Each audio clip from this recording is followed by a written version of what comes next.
Hello students, how are you? I hope you all enjoy very good health at your homes. So let's start the today's topic.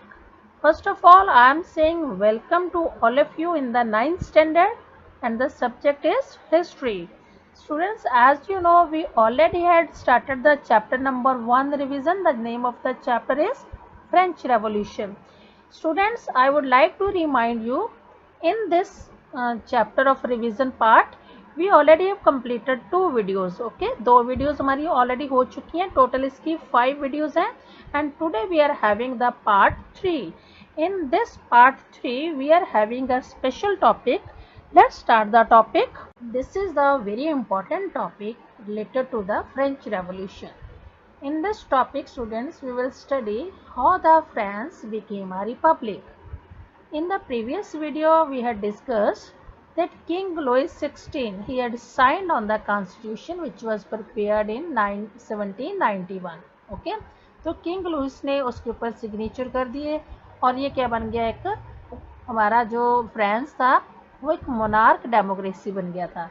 लेकिन अब क्या था, इसको एक Republic बनाना था जिसमें republic means where the head of the state is not hereditary.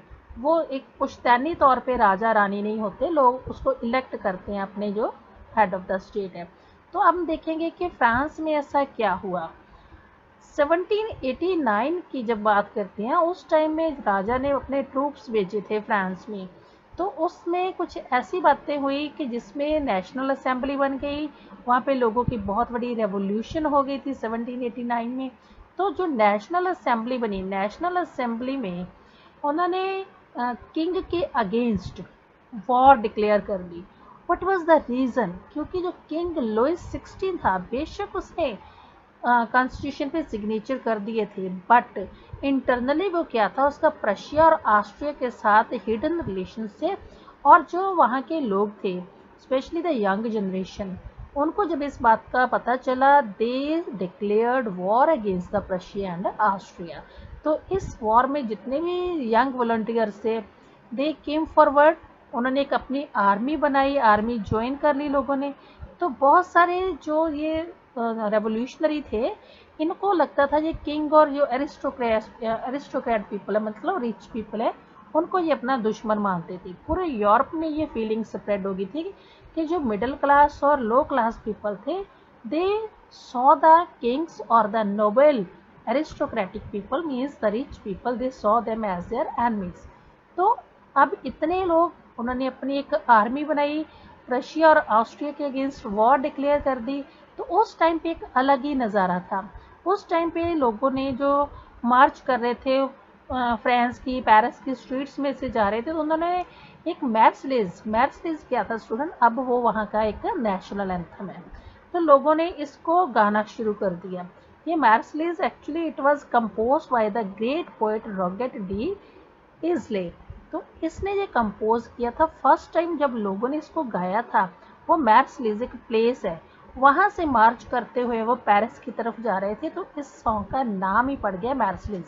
Actually ये वहाँ का अब नेशनल एंथम है. See, this is the 1 mark question. Marseillaise is now the national anthem of France. ये फ्रांस का नेशनल एंथम बन गया. अब स्टूडेंट्स, हुआ क्या था, इतनी ज़्यादा वॉर की वजह से लोगों में बहुत प्रॉब्लम्स आ गई, स्पेशली इकोनॉमिक डिफ़िकल्टीज आ गई लोगों के पास, बिकॉज जो वॉर के ऊपर एक्सपेंडिचर था, एक्सपेंसेस थे बहुत ज़्यादा थे और लोगों की अर्निंग बहुत कम थी. ओके, तो जो large section of the people, they still were convince that revolution had to be carried further. तो उनको लगता था इसको आगे लेके जाना चाहिए, लेकिन कुछ थे वो इसको अभी ख़त्म कर देना चाहते थे. अब क्या था, बहुत सारी पॉलिटिकल पार्टीज़ बनी. उस टाइम पे पॉलिटिकल पार्टीज़ को पॉलिटिकल क्लब्स बोलते थे. ओके, तो सब बहुत सारी फेमस क्लब्स बने, पॉलिटिकल क्लब्स बने. लेकिन इस टॉपिक में, आज के इस टॉपिक में, the famous political club we are going to mention, that is the Jacobin club. Okay, तो आज का हमारा सबसे इम्पॉर्टेंट टॉपिक रहेगा जैकोबिन क्लब्स. ये क्लब्स क्या थे students? These were the type of the political parties in France at that time. Okay, तो ये क्लब्स में जैकोबिन क्लब्स का क्या रोल था उसको हम डिटेल में देखेंगे. जैकोबिन क्लब के अलावा वहाँ पे विमेंस की बहुत सारी क्लब्स थी, वो हम नेक्स्ट टॉपिक में डिस्कस करेंगे। विमेंस का स्पेशल टॉपिक होगा हमारा नेक्स्ट टॉपिक। ओके, तो I suggest you to watch the video till the end. If you want to have the proper understanding of the story, then you should watch the video till the end. Now see students, जो Jacobin club था, Jacobin club, इसके जितने भी members थे, the members of the Jacobin, they belong to the less prosperous section of the society. जो कम विकसित लोग हैं, थोड़े कम अमीर हैं, ज़्यादातर उसमें middle class, low middle class people हैं, उसमें सारे शॉपकीपर्स, आर्टिसंस, ठीक है। तो ये पेस्ट्री कुक्स, वॉच मेकर, प्रिंटर्स, ये सर्वेंट्स, ये सारे इसमें डेली वेज वर्कर्स को मिला के सारे मेंबर क्या थे, जैकोबिन के मेंबर थे। मीन्स ओवरऑल ये मिडिल क्लास और लो मिडिल क्लास जो फैमिलीज थी उनका बनाया हुआ क्लब था। और इसका लीडर कौन था? Famous, very famous Maximilien Robespierre. This is also your 1 mark question. Who was Maximilien Robespierre? Maximilien Robespierre was the head of the Jacobin club, ये उनका लीडर था। तो जैकोबिन क्लब ने डिसाइड किया एक स्पेशल अपने आप को अलग सा दिखने के लिए, they decided to start wearing the long striped trouser similar to those worn by the dock workers। उस टाइम पे जो जहाज पे डॉक वर्कर्स काम करने वाले थे, वो जैसे कपड़े पहनते थे, long striped trousers, you can see here in the picture. ये स्ट्रिप्स वाला ट्राउजर और लॉन्ग पहनते थे, लेकिन उस टाइम पे फ्रांस में ये लॉन्ग ट्राउजर पहनने का जो फैशन नहीं था। एक्चुअली उस टाइम पे क्या था, जो फैशनेबल नोबल पीपल थे, एरिस्टोक्रेटिक पीपल थे, वो क्या पहनते थे, they use to wear the knee breeches. वो सिर्फ अपने घुटनों तक जो अपने ट्राउजर थे वो पहनते थे। तो जैकोबिन्स ने उनसे अलग दिखने के लिए, उनसे अलग अपनी आइडेंटिटी बनाने के लिए, they started to wear the long striped trouser जो उनके एंकल्स तक होते हैं। तो ये उनकी पहचान थी। Okay, you can see here in the picture a sans culottes couple. ये वो कपल है जो वहाँ के लोग थे, उन्होंने ये जैकोबिन्स के मेंबर होने के लिए ये अपना डिपिक्ट कर रहे हैं, डिस्प्ले कर रहे हैं कि हम उनके मेंबर्स हैं। They are wearing the trouser till the ankles. तो ये सारे लोग, इनकी एक अपनी पहचान थी, अपने इनके आइडियाज़ थे। नाउ सी स्टूडेंट्स, जैकोबिन्स ने क्या काम किए, इनके लीडर्स ने ऐसे कौन से वर्क किए जो बाकियों से इसको डिफरेंट बनाते हैं। ओके, तो हम देखते हैं कि जैकोबिन्स जो उस टाइम के बहुत फेमस क्लब्स में था, इन्होंने कुछ रिफॉर्म्स भी किए, लेकिन इनका जो टाइम पीरियड था, वो टाइम पीरियड हमारी हिस्ट्री में रीगन ऑफ टेरर के नाम से जाना जाता है। Now see the topic, reign of terror. Reign of terror को हम कह सकते हैं कि एक ऐसा शासनकाल जिसमें डर का राज था। लोग डरते बहुत थे। किस बात से डरते थे? क्योंकि रॉबस्पियर ने जो पॉलिसी बनाई थी अपनी, जो उसकी स्ट्रैटेजीज थी, वो बहुत ज़्यादा सख्त कंट्रोल वाली पॉलिसी थी और उसमें लोगों को पनिश करता था। Now let's see to whom he used to punish. Punish किसको करते थे, किन के लिए उसका जो कंट्रोल ज़्यादा था?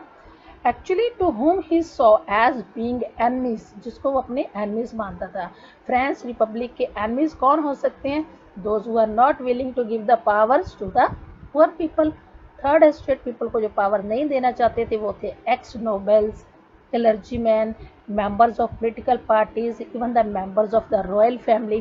ओके, इवन उसकी अपनी फैमिली के मेंबर भी उसके साथ एग्री नहीं करते थे। ठीक है, तो उसने क्या किया, रॉबस्पियर ने सबको अरेस्ट कर लिया, इन सब लोगों को, rich people, noble people, clergymen, church के जो मेंबर्स हैं, या रॉयल फैमिली के, किंग से उसकी रिलेटेड फैमिली से, जो खुद की उसकी अपनी फैमिली भी उसको लाइक नहीं करती थी, तो उन सबको वो क्या करता था, अपना एनिमी मानता था। और जिसको अपना एनिमी मानता था उनको इम्प्रिजन, जेल में बंद कर देता था।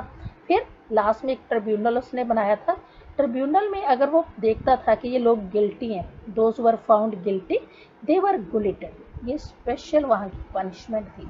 गुलेटन क्या होता है स्टूडेंट्स? गुलेटन एक डिवाइस का नेम है जिसमें 2 ब्लेड्स लगे होते हैं। एक वो जैसे वुडन का स्ट्रक्चर बना होता है, उसमें 2 ब्लेड्स होते हैं और उसको यूज़ करते हैं पर्सन का हेड काटने के लिए।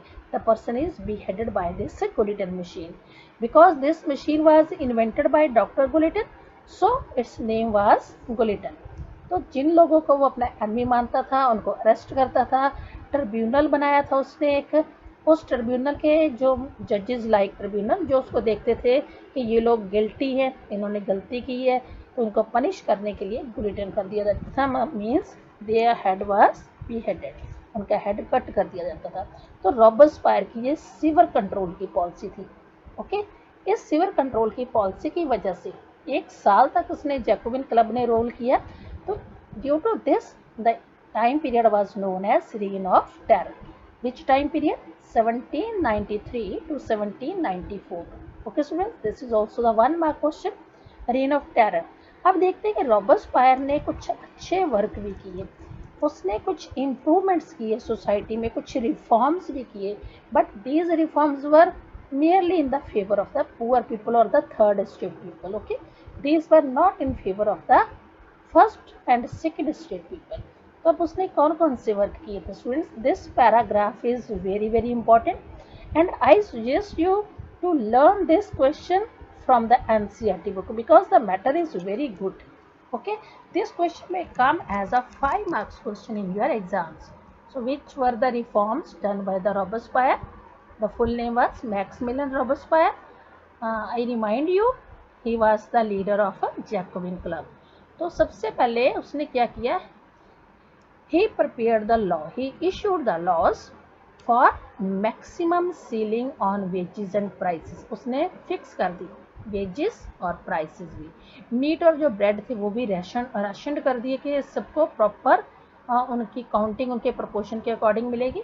जो पीजेंट थे they were forced to transport their grain to the cities and sell it at the fixed price that was set by the government. तो अब उसने फार्मर्स के लिए, पीजेंट मीन्स फार्मर्स, कि वो अपना जो ग्रेन है वो सिटीज़ में लेके जाएं, उसको जो गवर्नमेंट ने फिक्स प्राइस किए हैं वहाँ पे उस फिक्स प्राइस पे मंडियों में उसको सेल करें। The use of more expensive white flour was forbidden. ये students, this was the special feature at that time in the French society. जो रिच पीपल थे उनके लिए बहुत अच्छी क्वालिटी का जो फ्लोर था, आटा जिसको बोलते हैं, वो अच्छी क्वालिटी का वाइट फ्लोर होता था और पुअर लोगों के लिए वाइट फ्लोर नहीं था। तो अब मैक्सिमिलियन रॉबस्पायर ने ये वाइट फ्लोर को बंद कर दिया, फॉरबिडन, मतलब उसके ऊपर बैन लगा दी, बंदी कर दिया उसको। All citizens were required to eat the pain d'egalite means equal bread, सबको इक्वल ब्रेड मिलेगी। A loaf made of whole wheat, एक जैसा जो आटा होता है सबको उसी आटे से बनी हुई इक्वल ब्रेड मिलेगी।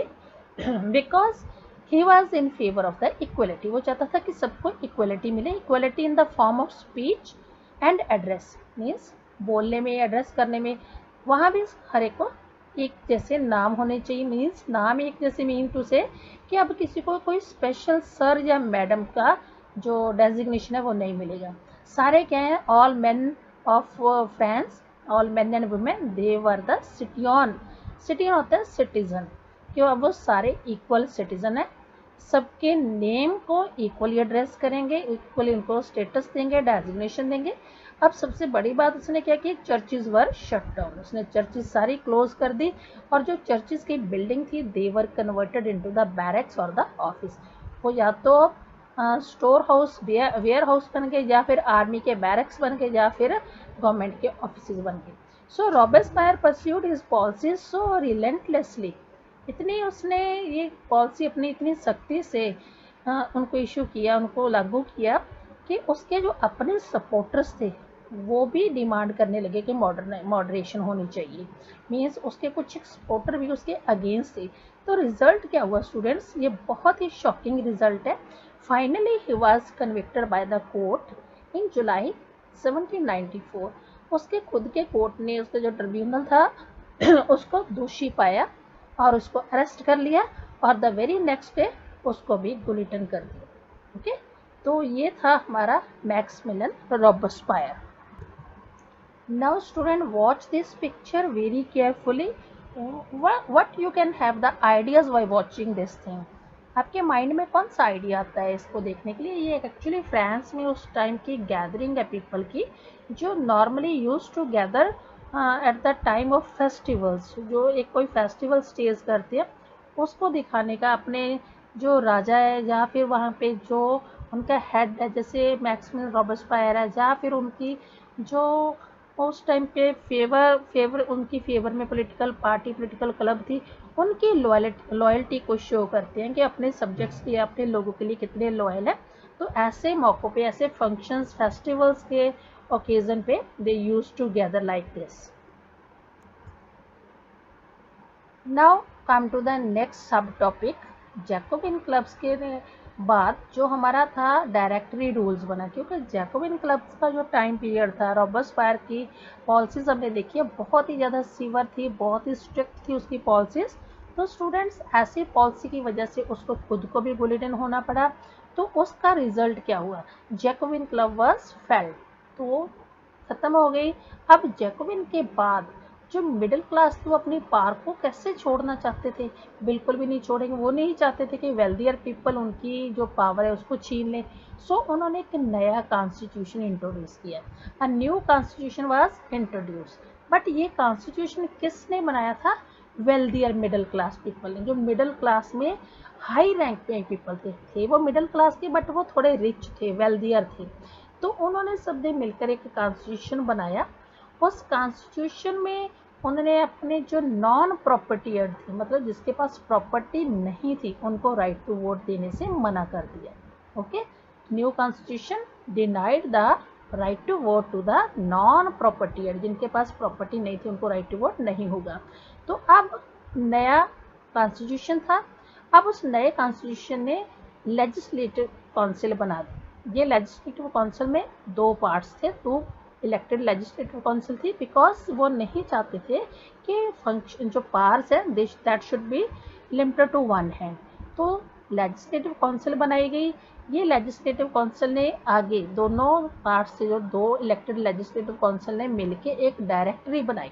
ओके, डायरेक्टरी मतलब डायरेक्टर्स थे जिसमें मेंबर्स, उसमें 5 मेंबर्स थे। दिस वाज मेंट, मुझे ये चाहते थे कि पावर कभी भी एक हाथ में कंसंट्रेट ना हो, एक हाथ में फिक्स ना हो, ताकि उसको सेफली यूज किया जा सके। So they didn't want the misuse of the power, that's why the directory was created. This directory included the 5 members. Okay students, ये आपका 3 मार्क्स का क्वेश्चन हो सकता है आपका। Right a short note on the directory. Okay, तो but हुआ क्या था, these director they often had the clashes with each one. उनके आपस में क्लैशेस रहते थे। लेजिस्लेटिव काउंसिल के मेंबर के साथ उनके डिस्प्यूट और क्लैशेस रहते थे, उनके ओपिनियन नहीं थे, सेम नहीं थे, तो वो एक दूसरे के ओपिनियन को डिसमिस ही करना चाहते थे। सो इसका रिजल्ट क्या हुआ? There was the political instability, means permanency नहीं थी। पहले 1791 में कॉन्स्टिट्यूशन बना, वो परमानेंट नहीं चला। फिर जैकोबिन क्लब आई, वो परमानेंट नहीं चली। अब डायरेक्टरी का रूल आया, वो भी परमानेंट नहीं चला। So this political instability that paved the way to the rise of military dictator Napoleon Bonaparte. इसमें नेपोलियन बोनापार्टे को मौका मिला कि वो अपनी गवर्नमेंट बनाए। ओके, तो स्टूडेंट्स हम पढ़ेंगे इसके बाद नेक्स्ट वीडियो में हम पढ़ेंगे नेपोलियन के बारे में। हु वाज नेपोलियन, उसको कैसे यहाँ पे मौका मिला, तो we will be there in the next video. So stay connected students, okay, and watch the video repeatedly to have the better outcomes. So student, till now we had completed the 3 parts, and the 4th part of the chapter we will soon have with the new video. Okay, so the 4th part आपका continue रहेगा। So students stay connected till the next part, and thanks for being here and listening the topic. I suggest you to watch the video again and again for the better results. Okay students, don't forget to subscribe the channel. Stay connected, stay fit and fine. Goodbye students.